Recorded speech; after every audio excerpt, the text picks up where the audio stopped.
Kamala Harris has risen to prominence in American politics, becoming a heartbeat away from the presidency. Yet, behind the facade of progress and inclusivity, a troubling pattern emerges. Harris has surrounded herself with individuals who harbor deeply concerning views and associations, some bordering on anti-Semitism. These connections raise serious questions about her judgment and the potential impact on her decisions if she were to assume the presidency. The close relationships Harris has cultivated with individuals espousing radical ideologies warrant scrutiny. The gravity of these associations cannot be overstated. Ignoring these warning signs would be a disservice to the American people, particularly the Jewish community. Kamala Harris's political trajectory has been marked by strategic alliances. A closer look at her inner circle reveals a disturbing trend. Several individuals have histories of anti-Israel activism and anti-Semitism. These individuals have held influential positions in her campaigns. Their presence raises questions about Harris's judgment and commitment to combating bigotry. This pattern cannot be easily dismissed. It paints a troubling picture of her inner circle's influence. Nasrina Bargzi, a former staffer in Harris's Senate office, has come under fire for her past social media activity.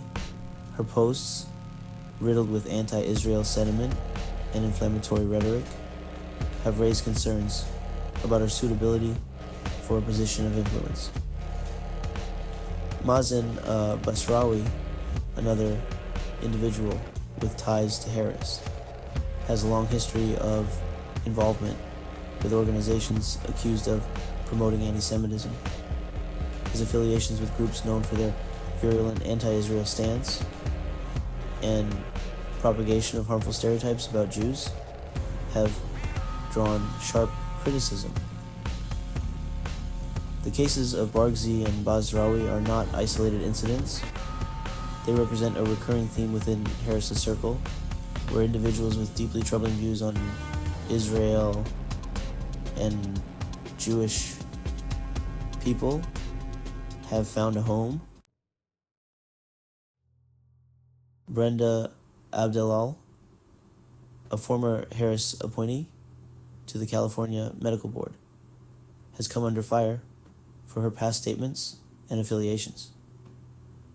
Her involvement in anti-Israel activism and participation in events promoting the boycott, divestment, and sanctions, or BDS, movement have drawn sharp criticism. Yusra Fazli and Samira Fazli, both of whom have served in the Biden administration, have also faced scrutiny for their past associations with groups accused of promoting anti-Semitism. Mahar Batar, another individual with ties to Harris, has a long history of involvement with Students for Justice in Palestine, or SJP.